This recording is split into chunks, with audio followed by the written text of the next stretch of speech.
राधा वल्लभ श्री हरिवंश, राधा वल्लभ श्री हरिवंश। नारायणं नमस्कृत्यं नरं च नरोत्तमं देवी सरस्वती व्यासं ततो जयमुदीरये। राधा मेरी मातु है, पिता मेरे घनश्याम, इन दोनों के चरणों में मेरा कोटि कोटि प्रणाम। ओम श्री परमात्मने नमः। नाम जप की विलक्षणता। यज्ञ, दान, तप, तीर्थ, व्रत आदि तो क्रियाएं है, पर भगवान नाम का जप क्रिया नहीं है, प्रत्युत पुकार है। जैसे किसी को डाकू मिल जाए और वह लूटने लगे, मारपीट करने लगे, तो अपने में छूटने की शक्ति न देखकर वह रक्षा के लिए पुकारता है, तो यह पुकार क्रिया नहीं है। पुकार में अपनी क्रिया का अपने बल का भरोसा अथवा अभिमान नहीं होता, इसमें भरोसा उसका होता है जिसको पुकारा जाता है। अतः पुकार में अपनी क्रिया मुख्य नहीं है, प्रत्युत भगवान से अपनेपन का संबंध मुख्य है। संतों ने कहा है, हरिया बंदीवान ज्यों करिए कुक पुकार। जैसे किसी को जबरदस्ती बांध दिया जाए तो वह पुकारता है, ऐसे ही भगवान को पुकारा जाए, उनके नाम का जप किया जाए तो भगवान के साथ अपनापन प्रकट हो जाता है। इस अपनेपन में अर्थात भगवत संबंध में जो शक्ति है वह यज्ञ, दान, तप आदि क्रियाओं में नहीं है, इसलिए नाम जप का विलक्षण प्रभाव होता है। भाई कुंभाई अनख आलस हूँ, नाम जपत मंगल दिशि दस हूँ। किसी भी प्रकार से नाम जप करते करते यह विलक्षणता प्रकट हो जाती है, परंतु भावपूर्वक समझपूर्वक नाम जप किया जाए तो बहुत जल्दी उद्धार हो जाता है। सादर सुमिरन जय नर करही, भव वारिधि गौपद इव तरही। तात्पर्य है कि भावपूर्वक लगनपूर्वक नाम जप करने से संसार समुद्र गौपद की तरह बीच में ही रह जाता है, उसको तैरकर पार नहीं करना पड़ता, प्रत्युत वह स्वतः पार हो जाता है और भगवान के साथ जो नित्य योग है वह प्रकट हो जाता है। जैसे प्यास लगने पर जल की याद आती है तो वह याद भी जल रूप ही है, ऐसे परमात्मा की याद भी परमात्मा का स्वरूप ही है। जड़ होने के कारण जल प्यास को नहीं चाहता, पर भगवान स्वाभाविक ही जीव को चाहते हैं, क्योंकि अंशी का अपने अंश से स्वाभाविक प्रेम होता है। कुआं प्यासे के पास नहीं जाता, परंतु प्यासा कुएं के पास जाता है, परंतु भगवान स्वयं भक्त के पास आते हैं। वास्तव में तो भक्त जहाँ परमात्मा को याद करता है वहाँ परमात्मा पहले से मौजूद है। अतः परमात्मा को याद करना, उनके नाम का जप करना क्रिया नहीं है, क्रिया प्रकृति का कार्य है, पर नाम जप प्रकृति से अतीत है। वास्तव में उपासक, नाम जापक और उपास्य दोनों ही प्रकृति से अतीत है। अतः नाम जप से स्वयं परमात्मा के सम्मुख हो जाता है, क्योंकि पुकार स्वयं की होती है। मन बुद्धि की नहीं, इसलिए नाम जप गुणातीत है। संसारिक अथवा पारमार्थिक कोई भी क्रिया की जाए वह जड़ के द्वारा ही होती है, परंतु लक्ष्य के चेतन परमात्मा रहने से वह जड़ क्रिया भी चेतन की ओर ले जाने वाली होती है।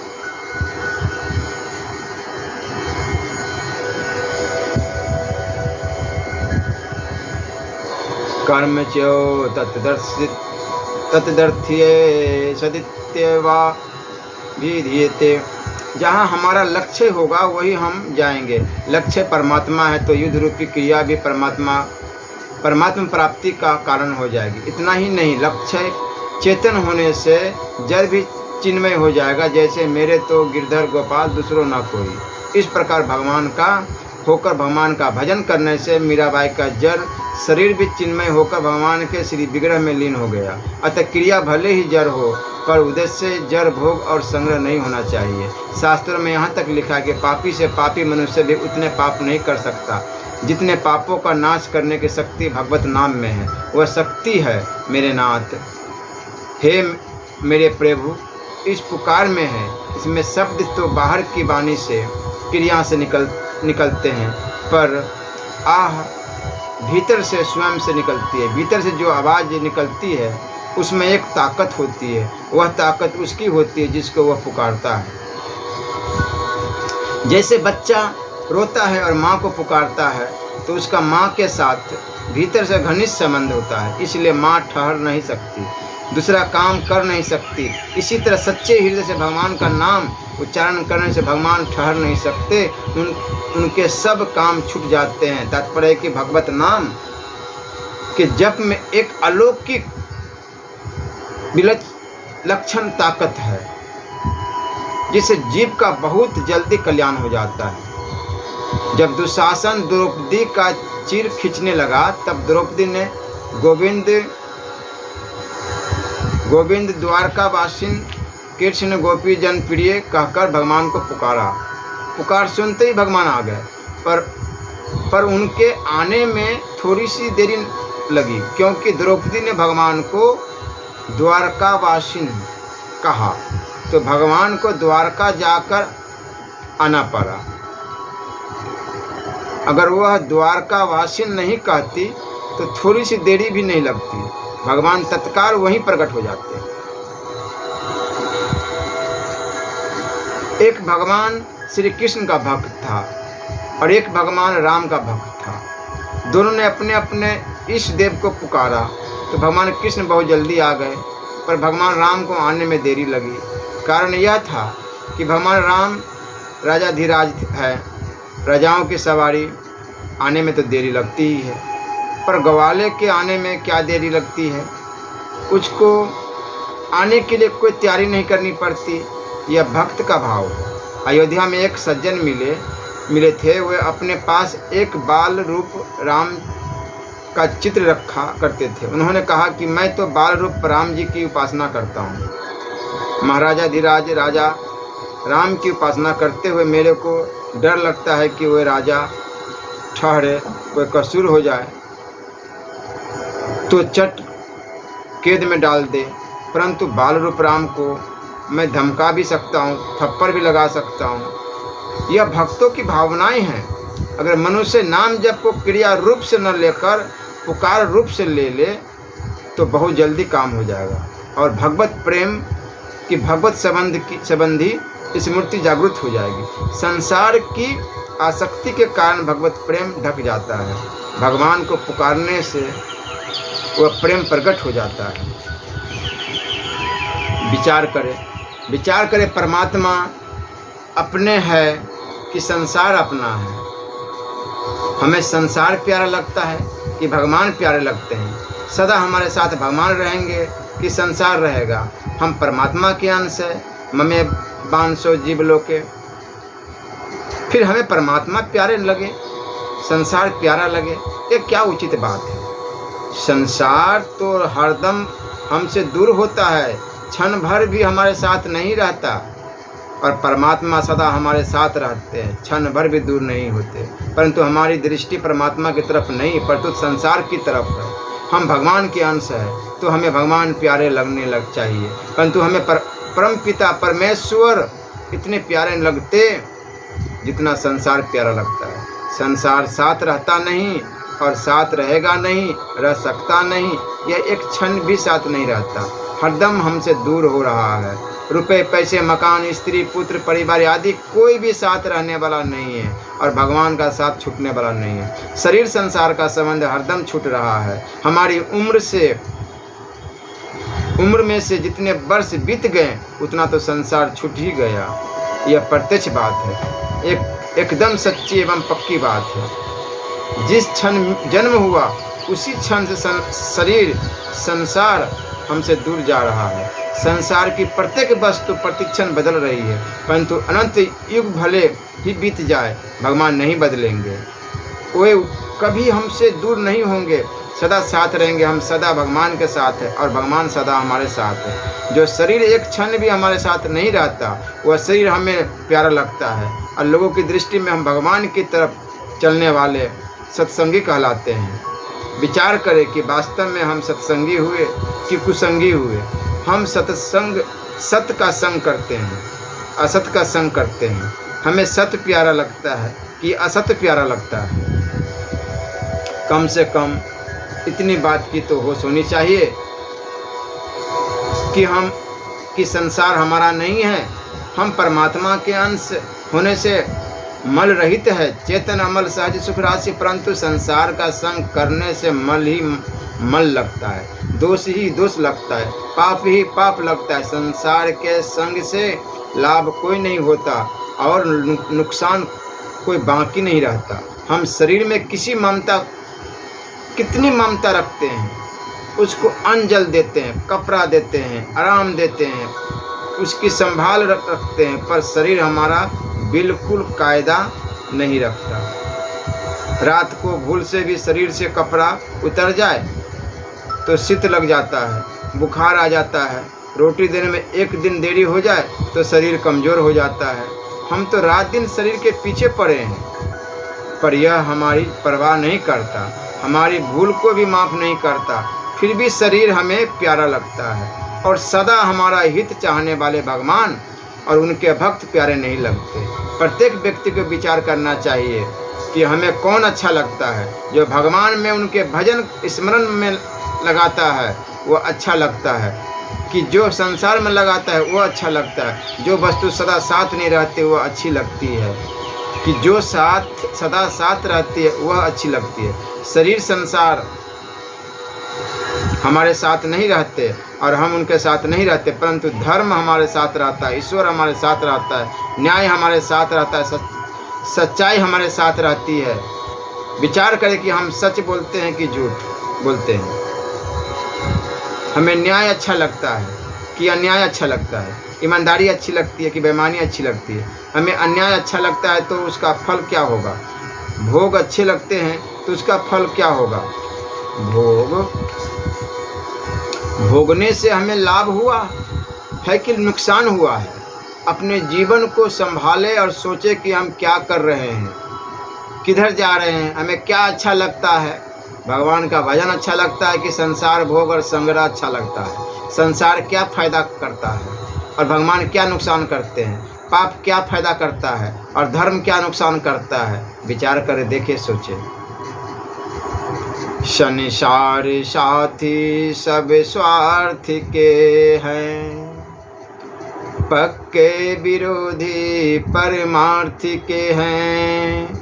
देगा ना कोई दुख में सहारा, सुन तू किसी की मत बात प्यारा। भजन स्मरण करे तो घर वाले राजी नहीं होंगे, पर झूठ कपट बेईमानी करे तो घर वाले राजी हो जाएंगे। विचार करो कि वे आपके फायदे में राजी होते हैं कि आपके नुकसान में राजी होते हैं। इस तरफ ध्यान दो कि आपका भला चाहने वाला और भला करने वाला कौन कौन है। भगवान ने हमें शरीर दिया, पदार्थ दिए हैं, पर सब कुछ देकर भी वे हमारे पर एहसान नहीं करते। परंतु संसार थोड़ा सा काम कर दे आपका तो कितना बड़ा एहसान मानते हो। वह तो अच्छा लगता है, पर भगवान अच्छे नहीं लगते। भगवान ने शरीर दिया, आंखें दी, हाथ दिए, पाँव दिए, बुद्धि दी, विवेक दिया, सब कुछ दिया। उनसे सुख पाते हैं और भगवान को याद नहीं करते। भगवान से मिली हुई चीज़ तो अच्छी लगती है, पर भगवान अच्छे नहीं लगते। क्या यह उचित है? स्वयं विचार करें। महाभारत में आया है, यस्य स्मरण मात्र न जन्म संसार बंधनात् विमुच्यते। जिनको याद करने मात्र से संसार का जन्म मरण बंधन छूट जाता है। भगवान को याद करने से ही संसार के दुख छूट जाते हैं। कुछ मत करो, कोई चीज़ मत दो, केवल याद करो तो भगवान राजी हो जाते। अच्युत स्मृति मात्रेण। संसार में केवल ऐसा कोई है जो केवल याद करने से राजी हो जाए। आप दिन भर काम करके शाम को घर जाओ और स्त्री से पूछो कि रसोई बनाई, वह कहे कि नहीं, तो मैं तो आपको याद कर रही थी, तो क्या आप राजी हो जाओगे? नहीं। रोटी तो बनाई ही नहीं, याद करने से क्या होगा? परंतु भगवान को याद करने से ही वो राजी हो जाएंगे। क्या इतना सस्ता कोई है, इतना हितैषी कोई है? उसको तो भूल जाते हैं और संसार को याद रखते हैं। क्या यह उचित है? भगवान का स्मरण करके कितने बड़े बड़े संत महात्मा हो गए, आज उनका सब आदर करते हैं। उनमें यह विशेषता इसलिए आई कि उन्होंने संसार को याद ना करके भगवान को याद किया। बोलो राधे राधे। विचार करें, हम संत महात्माओं का कहना मानते हैं कि संसार में रचे पचे लोगों का कहना मानते हैं, जो सदा हमारा हित चाहते हैं और हित करते हैं, जिन्होंने हमारा कभी अहित नहीं किया, कभी धोखा नहीं दिया, कोई तो हमें अच्छे नहीं लगते। और धोखा देने वाले, ठगने वाले, करने वाले आदमी अच्छे लगते हैं। फिर हमारा भला कैसे होगा, उद्धार कैसे होगा? हरदम भगवान को याद करो और हे नाथ पुकारते रहो, तो आपकी विलक्षण स्थिति हो जाएगी। लोग आपको महात्मा कहेंगे। सच्चाई से, ईमानदारी से काम करो तो लोग अच्छा कहेंगे। पहले भले ही बुरा कह दे, पर अंत में सब अच्छा ही अच्छा कहेंगे। भगवान सदा हित करने वाले हैं, उनके द्वारा कभी किसी का हित नहीं होता, सदा हित ही हित होता है। हम उनकी परवाह नहीं करते, उनको याद नहीं करते, इतने पर भी हमारा हित करना छोड़ते नहीं। वे भगवान हमें मीठे लगने चाहिए, उनकी मीठी मीठी याद आनी चाहिए। उनको याद करके हम पवित्र हो जाएंगे, संत हो जाएंगे। जिनको हम याद करते हैं वह स्त्री पुत्र परिवार हमें क्या निहाल करेंगे। मीराबाई ने भगवान को अपना मान लिया, तो अच्छे अच्छे संत मीराबाई का आदर करते हैं, उनके पद गाते हैं। वास्तव में भगवान और उनके भक्त, ये दो ही बिना स्वार्थ सबका हित करने वाले हैं। हेतु रहित जग जुग उपकारी, तुम तुम्हारे सेवक असुरारी। स्वार्थ मिति सकल जग माही, सपने हूँ प्रभु परम मारथ नाही। सुर नर मुनि सब के यह रीति, स्वार्थ लागी करही सब प्रीति। सब लोग अपने मतलब से प्रेम करते हैं दोस्त, बिना मतलब के प्रेम करने वाले केवल भगवान हैं और उनके भक्त हैं। अगर वे हमें अच्छे लगने लग जाए तो हम संत बन जाएंगे, ऊंचे बन जाएंगे। परंतु झूठ कपट बेईमानी ठगी धोखेबाजी अच्छी लगेगी तो नीचे बन जाएंगे। अपनी तरफ देखे कि क्या दशा है। सत्संग कितने वर्षों से कर रहे हैं और भगवान के नज़दीक कितने गए हैं। विचार करें, रुपए कितने प्यारे लगते हैं पर चट हाथ से निकल जाते हैं, फिर भी हाय रुपया करते हो। रुपया आपको याद नहीं करता, पर भगवान आपको याद करते हैं, आपकी रक्षा करते हैं, सहायता करते हैं। भगवान के समान दूसरा कौन है? उमा राम समिहित जग माही, गुरु पितु मातु बंधु प्रभु नाही। भगवान ने हमारा कितना उपकार किया है, कितना अपकार करते हैं और कितना उपकार करेंगे। भगवान के समान हित करने वाला कोई है ही नहीं, हुआ ही नहीं, होगा ही नहीं, हो सकता भी नहीं। हम भगवान के लिए क्या करते हैं? भगवान को हमारे से क्या स्वार्थ है? फिर भी वे हमसे प्रेम रखते हैं, हमारा हित करते हैं। अगर हम सच्चे हृदय से भगवान में लग जाए तो निहाल हो जाएंगे। नाम बिनु ना रहे, सुनो सयाने लोई। मीरा सुत जायो नहीं, शिष्य न मुंडियो को। हम सोचते हैं कि हमारा बेटा हो जाए तो हम निहाल हो जाएंगे, हमारा चेला बन जाए तो हम निहाल हो जाएंगे। परंतु मीराबाई का न कोई बेटा हुआ,